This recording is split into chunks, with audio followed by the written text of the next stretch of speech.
Good morning बेटा।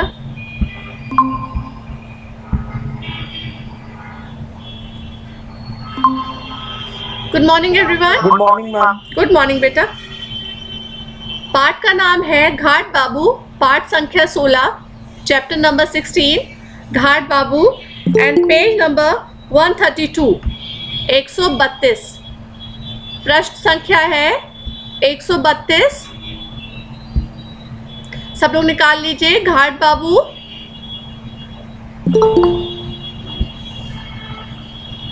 घाट बाबू, page number 132, chapter number 16, पृष्ठ संख्या आपकी 132। सब लोग निकाल लीजिए।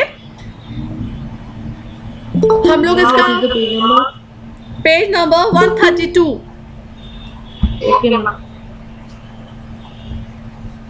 हम लोग इसको 132 पेज नंबर 132 जो पढ़ रहे थे Ma'am, we have to start 133 से। यस आई नो बच्चे। आज हम लोग पढ़ेंगे पेज नंबर 133 पे। आप लोग सब देखिए, यहाँ तक हम लोग पढ़ चुके थे। अच्छा लेखक होने से पहले अच्छा पाठक होना जरूरी है। ठीक है, यहाँ तक हम लोग पढ़ चुके हैं। इसके आगे से हम लोग पढ़ेंगे मैं पूछता अगर तू लेखक बन जाएगा। तो यहाँ से हम लोग आज पढ़ना स्टार्ट करेंगे। कौन पढ़ेगा? Okay, first Ayush. Yes ma'am. आराम से पढ़िएगा, बहुत जल्दबाजी नहीं बेटा।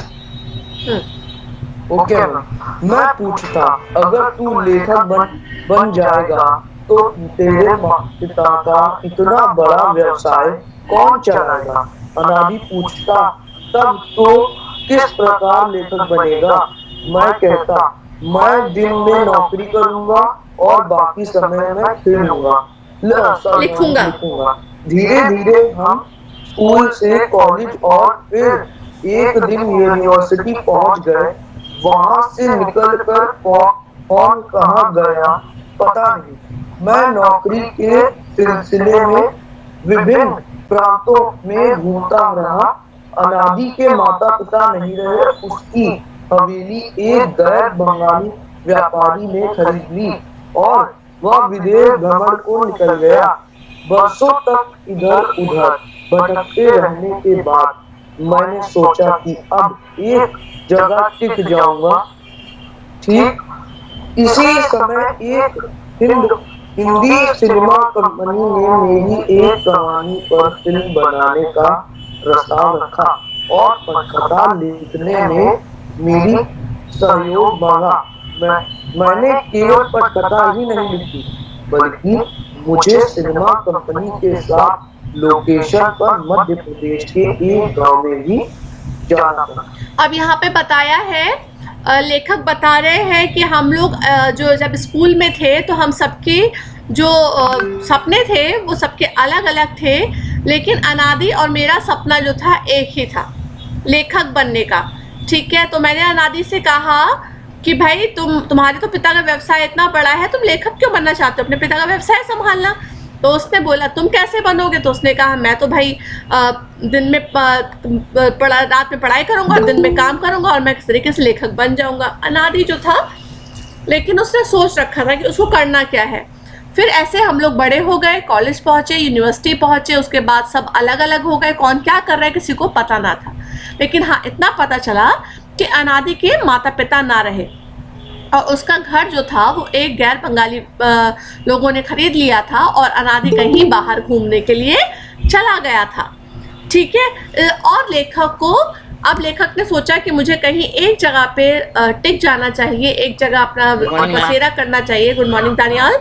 ठीक है, तो उसके बाद क्या होता है, लेखक को तभी एक फिल्म जगत से एक ऑफर आता है एक पटकथा लिखने का। जब ऑफर आता है तो उसको एक्सेप्ट कर लेते हैं और वो पटकथा लिखते हैं। पटकथा जब लिखते हैं तो उनसे बोला जाता है कि आपको लोकेशन पे भी जाना है, मतलब जहाँ पे पिक्चर का शूट होगा आपको उस लोकेशन पे भी जाना है और आपको देखना है कि वो इस लायक है या नहीं है।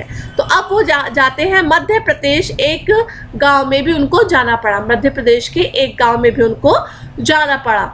यस ईशा, पढ़ना स्टार्ट करो बेटा। Yes ma'am. रास्ते में एक नदी पड़ती है। आड़पा। प्रतिदिन इसको सब लोग असंख्य अंडरलाइन कर इस लीजिए। पर आड़पा नदी उस कौन सी पार पड़ती आते है? जाते हैं। सब लोग आड़पा को अंडरलाइन कर लीजिए। रास्ते में एक नदी पड़ती है, आड़पा। यस, स्टार्ट करो ईशा। Yes ma'am. प्रतिदिन असंख्य लोग उस पर आते जाते हैं। हमें भी नाव से उस पार जाना पड़ा। उस पार जाकर सिनेमा कंपनी का तंबू गाड़ा गया। कुछ लोग उसमें रहे, बाकी के हम कुछ लोग स्कूल में ठहर गए। निपट देहात का स्कूल। वहाँ की ग्राम पंचायत ने ही यह स्कूल खोला था। स्कूल में छुट्टी थी। मैं मास्टर जी से बातें करने लगा। मैंने पूछा, इस पिछड़ी गांव में सारा जीवन बिताना आपको खराब नहीं लगता क्या? मास्टर रमावतार शर्मा बोले, खराब क्यों लगेगा? मेरे हाथों आखिर कुछ लोग तो मनुष्य बन ही रहे हैं। मैं यहाँ बड़ी आराम से हूँ और कुछ बच्चों को पढ़ा लिखा कर अच्छा इंसान बन रहा हूँ। बना रहा फिर हूँ। उन्होंने वेरी गुड। रूसी यस लेखक ईशा, बेटा लियो यहाँ तक टॉल्स्टॉय ठीक है, बस। तो यहाँ पर क्या है कि ये एक जगह पहुंचे जो बिल्कुल देहात था, लेकिन वहाँ एक स्कूल था। तो कुछ लोग तो तंबू गाड़ के वहाँ पे रह लिए, लेकिन ये लोग कहाँ रुके थे? लेखक और उनके कुछ साथी वो रुके थे एक स्कूल में, ठीक है। और क्योंकि वहाँ पे बच्चों की छुट्टी थी, तो क्या हुआ, जब छुट्टी थी तो वहाँ के मास्टर से बात करने लगे कि आपको ऐसा नहीं लगता कि आप अपना पूरा जीवन यहाँ पे खराब कर रहे हैं? तो कहते खराब क्या करना, हमने यहाँ पे बच्चों का, मुझे तो ये खुशी है कि मैं कुछ बच्चों का जीवन यहाँ पे पढ़ाकर बना रहा हूँ, ठीक है। अब इसके आगे आद्विका आप पढ़ना स्टार्ट करो बेटा।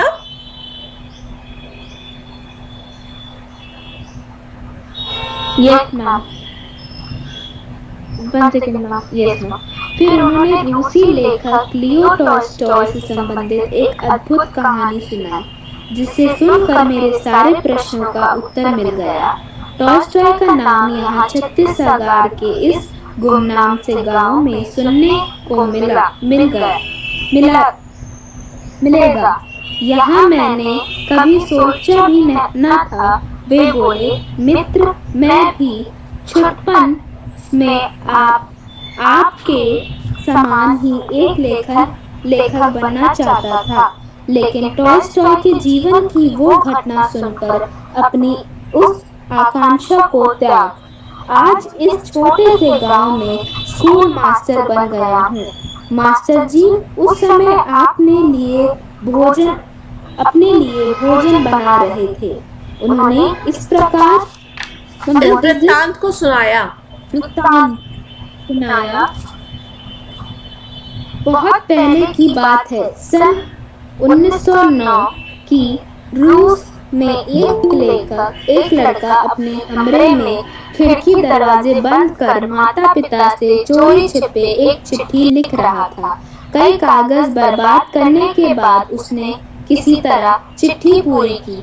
लड़के की उम्र थी केवल 8 वर्ष। केवल 8 वर्ष का बेटा। लड़का बस आद्विका, अफान पढ़ना स्टार्ट करो बेटा। अफान। Yes ma'am. 8 वर्ष का लड़का किसी को इस तरह चिट्ठी लिख सकेगा, इस पर कोई विश्वास नहीं करेगा। हिज्जों की गलतियां से भरी टेढ़ी मेढ़ी लाइनें, रद्दी कागज। एक दिन चोरी वो चिट्ठी लेटर बॉक्स में डाल आया। उस चिट्ठी का कोई जवाब नहीं आया। चिट्ठी में उसने लिखा था, डियर काउंट टॉल्स्टॉय, आप मेरा प्रणाम स्वीकार करें। दुनिया में सबसे अधिक श्रद्धा मैं आपके प्रति ही रखता हूँ। बड़ा होकर एक दिन मैं आपके समान ही साहित्यकार बनना चाहता हूँ। इसके लिए मैं आपसे आशीर्वाद की कामना करता हूँ। इति मतलब यहीं पर समाप्त होती है। यस बेटा अफान, अब रुक जाओ बेटा। अब यहाँ पर जो लेखक वो है मास्टर जी हैं गांव के, वो क्या करते हैं, वो बताते हैं लेखक को कि मेरा जीवन एक जो कहानी थी उसको सुनकर बदल गया। टॉल्स्टॉय की कहानी सुनकर मेरा जीवन बदल गया। अब जो लेखक था वो मतलब अचंभित हो गया कि एक गरीब सा गांव, एकदम देहात जो है, वहाँ पर किसी को टॉल्स्टॉय का नाम पता है, यही बहुत बड़ी बात है। अब उनके जो जीवन की जो कहानी है वो आपके सामने यहाँ पे प्रस्तुत की गई है। एक छोटा बच्चा टॉल्स्टॉय को माता पिता से छुपकर एक चिट्ठी लिखता है, ठीक है। अब प्रतीक आप पढ़ना शुरू करो बेटा, संक्षिप्त सी चिट्ठी। Yes ma'am. संक्षिप्त सी चिट्ठी। किंतु जिन्हें प्रतिदिन सैकड़ों चिट्ठियां मिलती हो, वो भला 8 वर्ष के एक साधारण से बालक की हिज्जे की भूलों से भरी हुई चिट्ठी का जवाब देंगे? एक दिन सचमुच टॉलस्टॉय का जवाब आ गया। लड़के के माता पिता दोनों ही उस दिन बाहर वाले कमरे में बैठे थे। तभी डाकिया चिट्ठी दे गया। पहले तो उन्होंने समझा चिट्ठी उनके लिए है, लेकिन नहीं, चिट्ठी पर उनके 8 वर्षीय पुत्र का नाम लिखा था। आश्चर्य! 8 साल के लड़के को किसने चिट्ठी लिखी? वेरी जल्दी गुड। से अब नेक्स्ट कौन पढ़ेगा? सौम्या। Yes ma'am. जल्दी से उन्होंने चिट्ठी खोली। भेजने वाले का नाम पढ़कर तो वे अवाक रह गए। उसमें लिखा था, तुम्हारी लेखक बनने की इतनी तीव्र इच्छा है। इसका मतलब यह है कि तुम सांसारिक प्रसिद्ध पाना चाहते हो।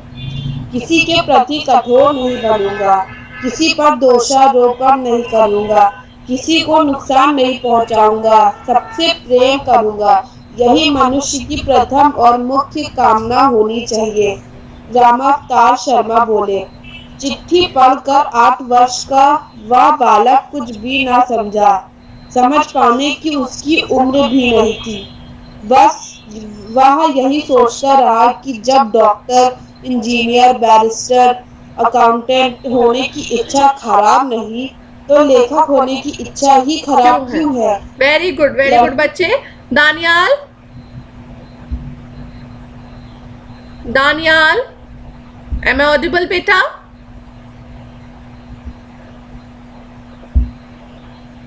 आयुष, कोई और पढ़ना चाहेगा दानियाल के अलावा?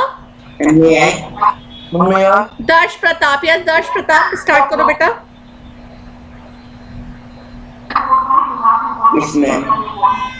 लड़के के माता पिता प्रसन्न थे कि इतने बड़े साहित्यकार ने उनके बेटे को चिट्ठी लिखी। लड़का एक ही दिन में लगा। किंतु उसी साल 20 लड़का एक ही दिन में प्रसिद्ध हो गया। दूर दूर से लड़का एक ही दिन में प्रसिद्ध हो गया। दूर दूर से उस लड़के और चिट्ठी को देखने लोग आने लगे।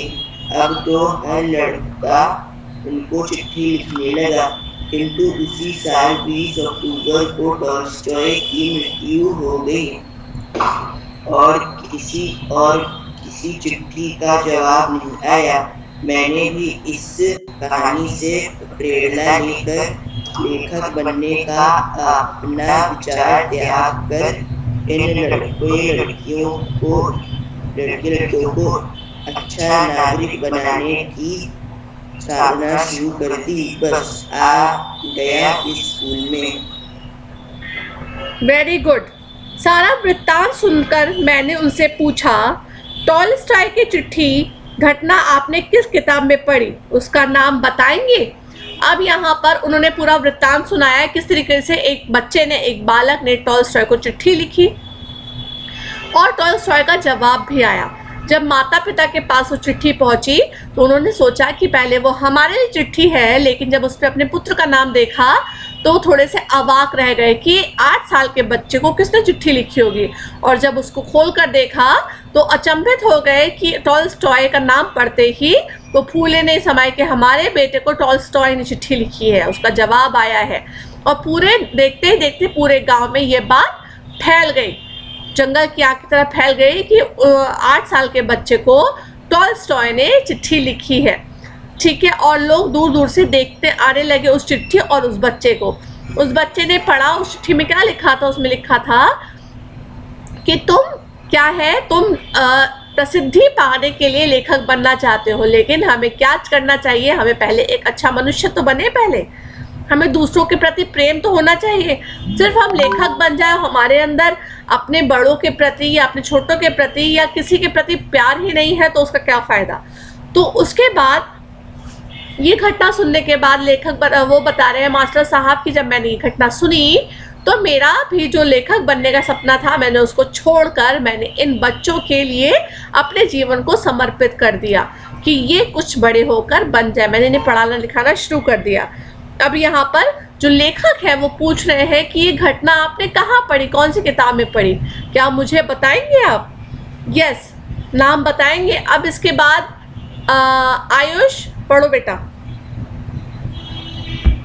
यस मैम, वह घटना मैंने घाट बाबू से सुनी थी, वही जिन्होंने आपको नदी पार कराई थी। घाट बाबू ही खुद नाव लेकर सबको नदी पार करवाते हैं।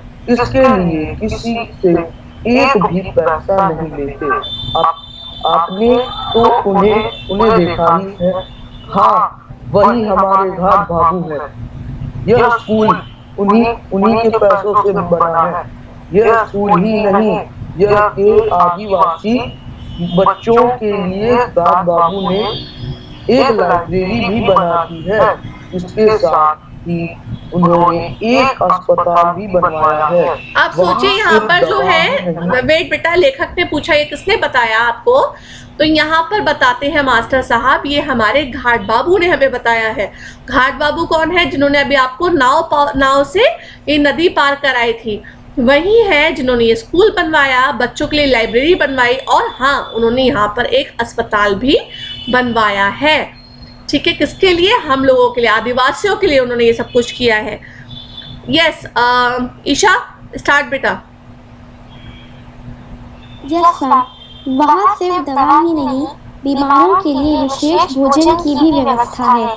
इस स्कूल में पढ़ा एक लड़का नागपुर से डॉक्टरी पास करके आया है और इसी अस्पताल में डॉक्टर है। रमावतार जी से घाट बाबू की बातें सुनते सुनते बहुत रात हो गई।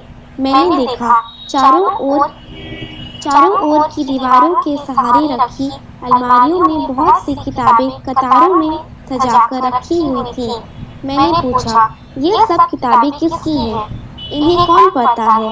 शर्मा जी ने बताया, ये सारी किताबें घाट बाबू की हैं। उन्हें लेखक बनने का नशा था, लेकिन टॉलस्टॉय की वह चिट्ठी पढ़ने के बाद से ही उन्होंने लिखना छोड़ दिया और यहाँ आकर घाट बाबू हो गए। वे एकदम से बोल उठे, वहाँ देखिए घाट बाबू आ रहे हैं। मैंने यस आद्विका, इसके बाद आप पढ़िए। यस मैम, मैंने देखा घाट बाबू अंदर आ रहे हैं, माथे पर पगड़ी बांधे, बदन पर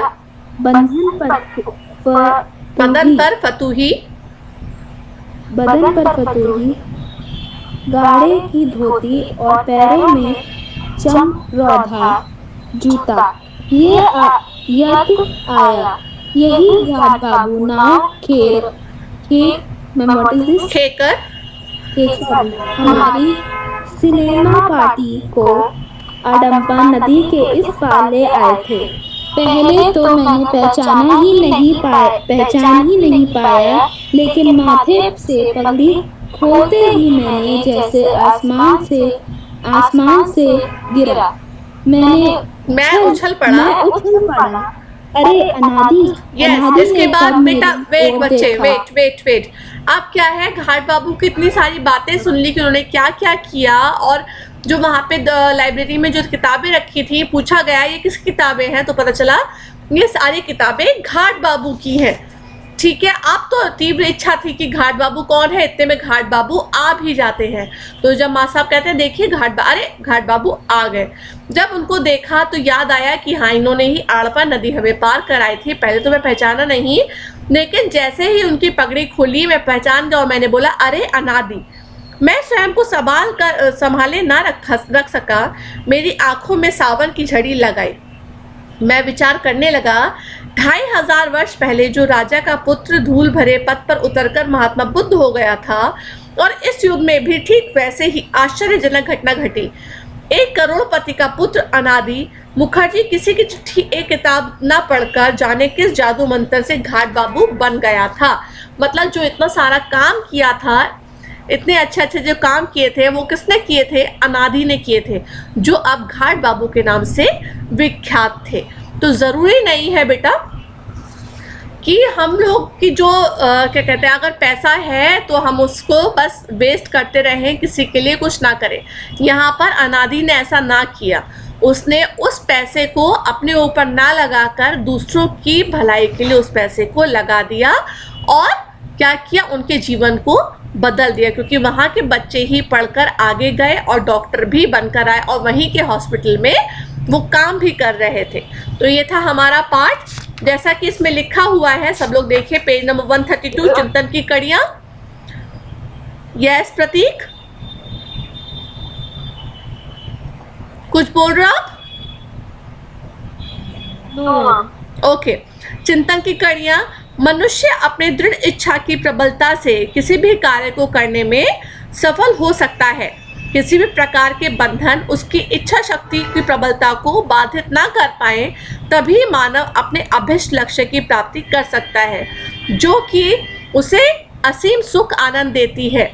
तो यहाँ कहने का मतलब है, पाठ के कहने का मतलब ये है कि आप सबसे पहले क्या बनना है, हमें एक अच्छा इंसान बनना है। अगर हम वो नहीं बन पाए तो हमें कितनी भी ऊंची पोस्ट मिल जाए, हम क्या किसी की भलाई कर पाएंगे? नहीं कर पाएंगे। ठीक है, तो यहाँ पर यही बताया गया है, पैसा धन दौलत होना ही काफ़ी नहीं होता है, आपके अंदर प्रेम होना भी आवश्यक है, दूसरों के प्रति अपने को समर्पित करना भी आवश्यक है। तो हमारा हो गया ये पाठ यहाँ पे समाप्त। अब इसके बाद हम लोग इसके प्रश्न उत्तर करेंगे। अब नेक्स्ट टर्न पिटाचा हम लोग का पड़ेगा, तब हम लोग करेंगे, बट अभी कल आप लोगों का मेरा जो पीरियड है, हिंदी की जगह आपका ऋचा मैम लेंगी। ठीक है, क्योंकि आपका बायो का आई थिंक जो कोर्स है वो कंप्लीट नहीं हो पाया, बायो का नहीं हुआ है ना अभी कोर्स कंप्लीट।